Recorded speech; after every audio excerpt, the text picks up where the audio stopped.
cheaters of Reddit. Just one question. Why cheat when you cold just left? Therapist here. I'll tell you all the reasons I hear about in therapy for cheating and infidelity. No judgment right or wrong on my end, just the reasons given.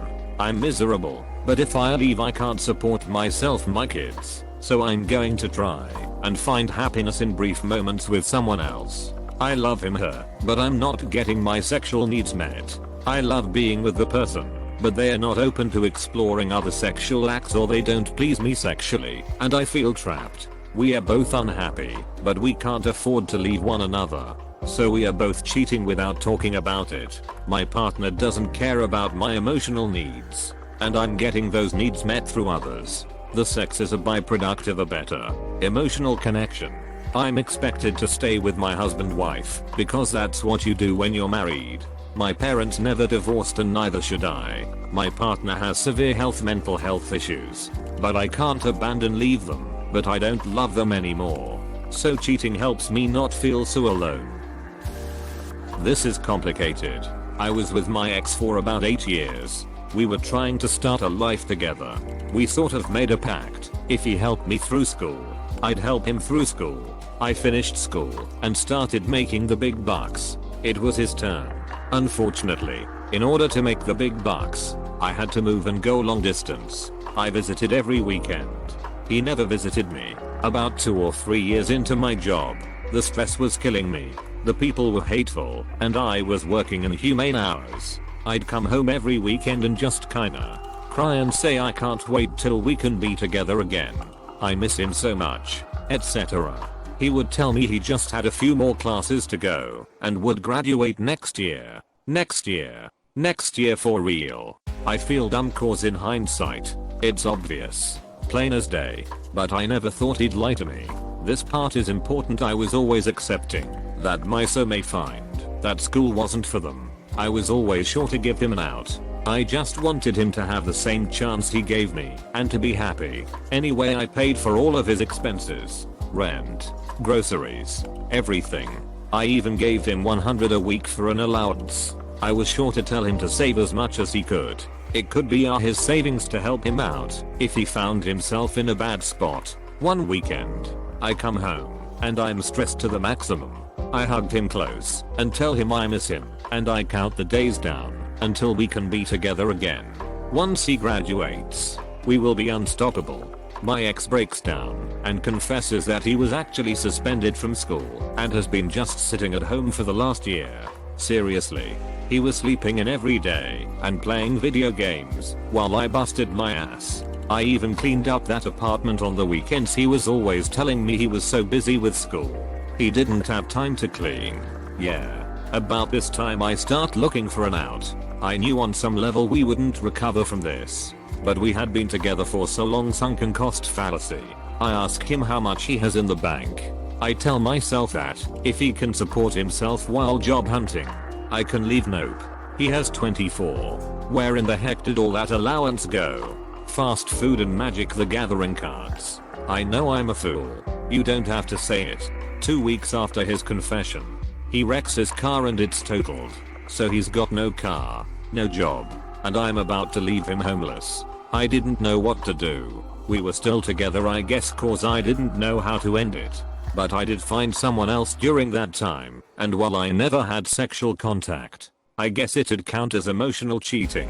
I still feel guilty about it, but this person made me see that I could find better quality partners. This guy had his act together, and I realized that my ex made me feel like I was a mom.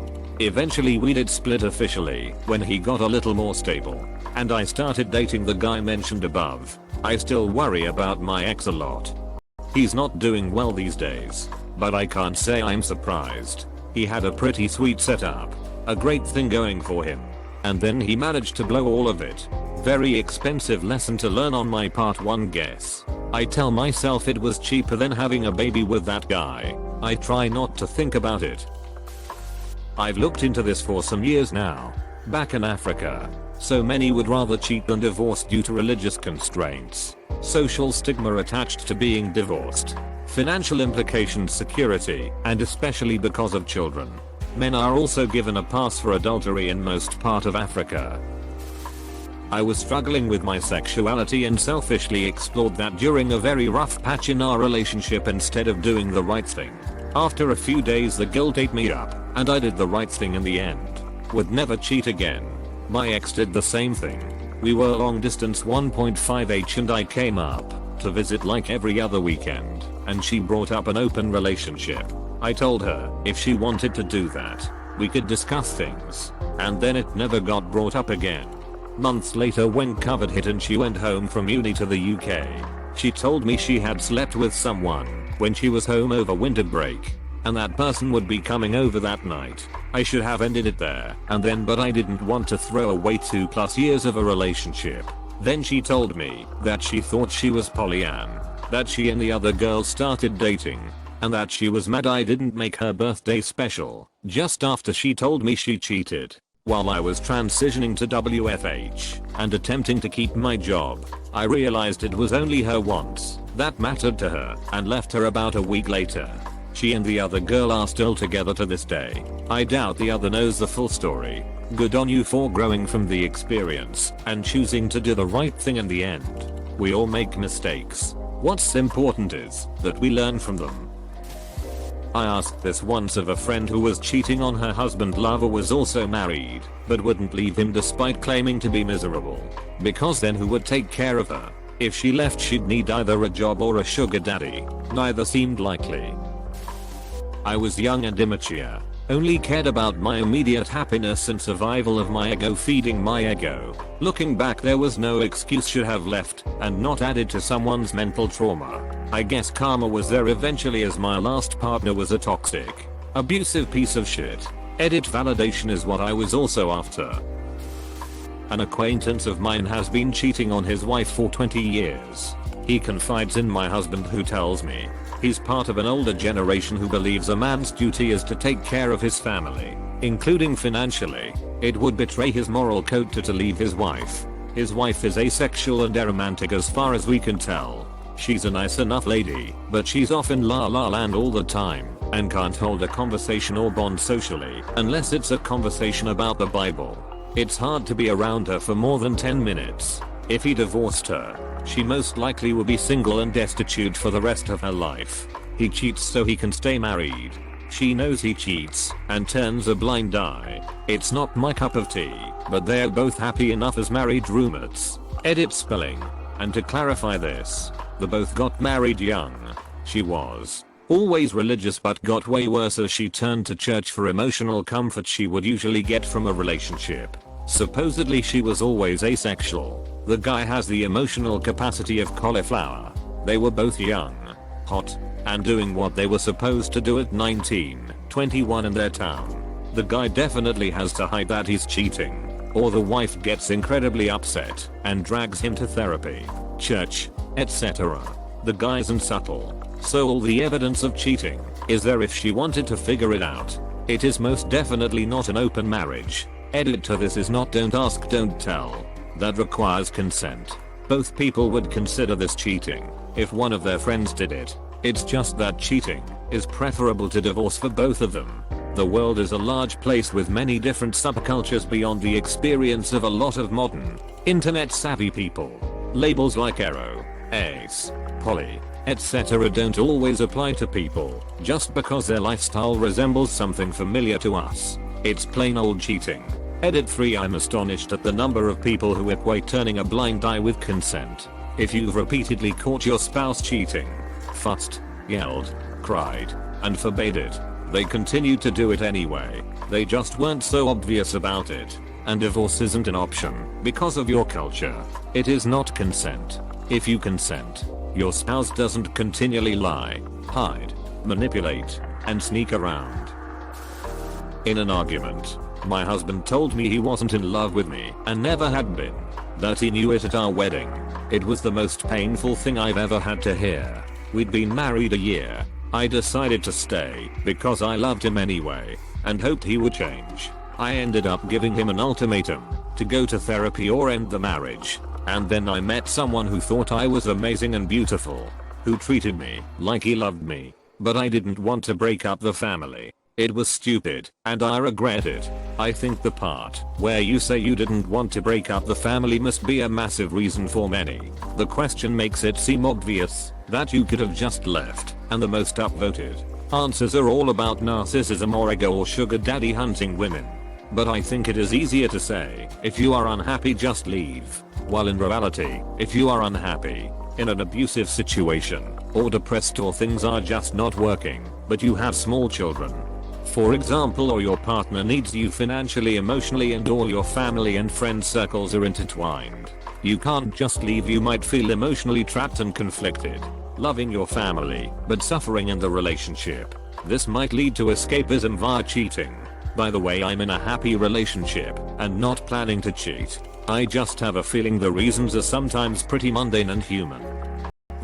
You build a life with someone that becomes a weave of interpersonal relationships, finances, family, kids, and responsibilities. Leaving can seem like not an option when the relationship starts to wither and die. Some things aren't meant for forever, and that is okay. I don't endorse the idea that people should try to revive a relationship that is very clearly dour. Some relationships can be fixed, others just can't. I hate cheating most of the time, but like all things, exceptions to the rule exist. I knew a girl who said she liked cheating cause it was a thrill. Which is funny to me cause she didn't think it was thrilling when she was cheated on. Edit: I would like to point out that she was cheated on before this behavior started, so she knew exactly what it felt like and kept doing it. I had a BF that cheated. Didn't know today, I learned later, but I'm 90% sure he waited to break up because he was finishing his second playthrough of God of War on my PS4. Like literally the day after he finished, he came over to break up. To be fair, it's a really good game. Some people cheat because they're confused, overwhelmed, and make a bad decision. I'm divorced. We had 2 children. My ex-wife was terrified to just leave. How do you leave your husband? Tell your family. Abandon your family. So she cheated. Not remotely okay, but I understand. She was in a corner and scared of a decision that would be the rest of her life. She's human. She's also an idiot, to be honest, but she's human. People think it's a black and white decision, but sometimes people break and duck up. But there are consequences, and I believe we must have those very maturely. Don't get me wrong. It hurt me bad. Was I a bad husband? I don't think so. Was I a great husband? Absolutely not. She didn't want to settle, but I know she was scared to make the decision. It hurt a lot, but it made me look at what I was as a significant other, and I'll be 100x better next time. The lasting damage is I'm nervous to be cheated on, but I'll overcome it. A decade together. Who in their right mind makes that jump? Someone who is broken and scared. Not me, but a friend. When I asked her why she cheats, straight up said that there's nothing wrong with her man. He treats her right, and she even wants to be with him. She just said that she likes cheating. It's basically a kink for her. Some people are just different in ways you would not expect. I cheated on my abusive ex because I was scared shitless of him and knew he'd never allow me to break it off independently. I wasn't actively looking to use some random guy. I was very interested in him, and I proved it by marrying him and spending the past 43 years with him. Best decision of my life. Fear and lack of self-confidence. He was abusive. He always reminded me that I wasn't anything without him. I sought comfort in the arms of someone that didn't know my story with the abuser. 2 decades later, and that dark time still haunts me, but he's no longer an entity in my life. I was young and in an abusive relationship. He had been cheating for 4 years, and I finally kicked him out and demanded we have a break. I knew I'd go back to him if I could. Was sad and shit with my old best mate who was going through the same, and we slept together. I went back to the ex for 2 days before I told him. Ended then and there, and thank duck I stayed away. I'm stronger for it and would never let that happen again. I was in a miserable relationship when I was in college. Bad place mentally. The girl I was seeing was clingy and manipulative, and horribly guilted me every time I tried to break up with her. I no longer loved her nor liked her. and I started looking for someone else, even though we were still together, and even messaged other girls on Tinder, etc. I don't feel good about it, and I know there isn't an excuse for my behavior. It is nice being able to admit it. Reason 1 - dead bedroom sexless marriage. This is the number one reason we see that people commit infidelity. It is also often discussed in our dead bedrooms link as one means to cope with having a sexless marriage. Reason 2 - horrible sex. This is dead bedroom's even more dreadful sibling. In some relationships they are conjoined twins, meaning that the marriage is sexless. But when the couple does engage in sex, it is horrible sex. What is horrible sex? Well, it isn't I want to have sex in a public place and go to anal twice a week and she will only ride me in our bed and let me do anal once a week. Horrible sex is also known by the names of duty sex and starfish. My so had duty sex in dead bedroom in his first marriage, and it went something like this. A no foreplay. B no oral sex. C no manual sex. D1. Position. E silent. F no movement by the other party, just lying there and getting ducked. My so described it to me as not being sex, but as ducking a corpse. My so did not report the following, but other people who have endured horrible duty sex report some comments such as, just grab the lube. B are you done yet? C hurry up. D well go ahead. E just roll over and get it. F are you done yet? G just use my vibrator. H don't touch me, just stick it in. Redditors in our dead bedrooms link often report that they felt rappy after the encounter. The consensus is that horrible sex is way worse than no sex for both parties. Reason 3 - dismissal of relationship problems. This could be anything under the sun. The reasons are as varied as the couples. Money, disrespect, taken for granted, abusive type behavior. The root cause doesn't matter. You know what your relationship problems are.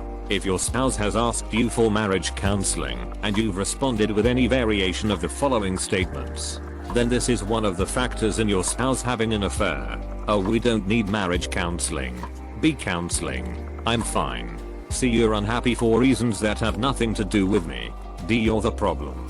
Go see someone yourself. E I'll work on it, and then you don't really work on it. Every relationship has problems. It becomes fatal when one partner does not feel supported or heard by their partner after several attempts. Reason 4 - money. If you are spending more money than the household is making, spending above the budget, or spending when they have asked you to rein it in, and you continue to rack up the Amex, this is a real problem of disrespect and they may seek solace elsewhere. This is triple if they are the sole learner and they feel like an at the moment. Reason 5 - exit affair. They're done, but their confidence is shot and they need a soft landing. When they leave, why are they done? We don't know. See above. Reason 6 - right person, wrong time. Some people are married for reasons that are practical and sad. If the person that knocks them off their feet comes along after they are married, they will find it hard to resist. Add in 1, 4 especially 1 and 2, and they see no reason to resist. The marriage was vulnerable to ending because of the conditions in it. Your spouse probably wasn't looking, but emotional divorce leaves one's heart open to being won. Reason 7 - you've threatened them with divorce. As soon as our youngest graduates, I'm out of here. When one person makes a declaration like this, they've told the other person it's over and can't be surprised that the hearer is now acting like it's over. The marriage has just been given a death sentence with a known date of execution. They're eating all the desserts now. Reason 8 - belittling.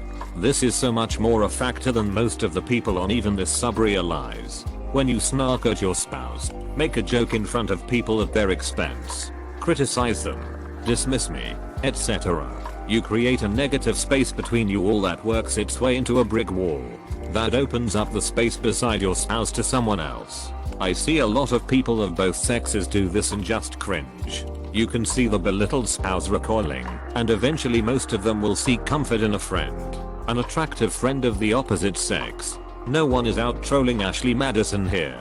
The intentions of both the so and app were innocent and sincere, but it just happened. Reason 9 - dirtball cake eater sex fiend. Yeah, I don't live in a fairy tale. These folks exist too. If your spouse is one, they probably won't stop. Nothing you can do to make them stop. Save yourself the pain and leave them. Other questions we get. Q1. Was the sex better? A1. We don't know, but probably. It usually is. Q2. Did they do stuff with their app that they wouldn't do with me? A2. Again. We don't know, but probably. It usually is. Q3. Did they love app? A3. Again. We don't know, but probably. They often do. Q4. Will they cheat again? A4. Again. We don't know, but probably. We usually do. Q5. Was it because he had a bigger penis? A5. No. Q6. Is it because she was better looking? A6. No. Q7. Did he treat her better than me? Like groom. Make an effort. Open doors. A7. We don't know, but probably. Q8. Why don't you just leave? A8. Money and kids in that order 99.9% of the time. Sometimes it's something else. Still love the spouse. Don't want to disrupt their life. Too long and too scared to start over. But mostly it's money and kids. In that order. They should leave. Everyone here knows that most of their marriages are shit shows that should end. They don't leave anyway. Guess who else knows that most of their marriages are shit shows? The person married to them. They don't leave either. Thanks for watching. Consider subscribing for more videos.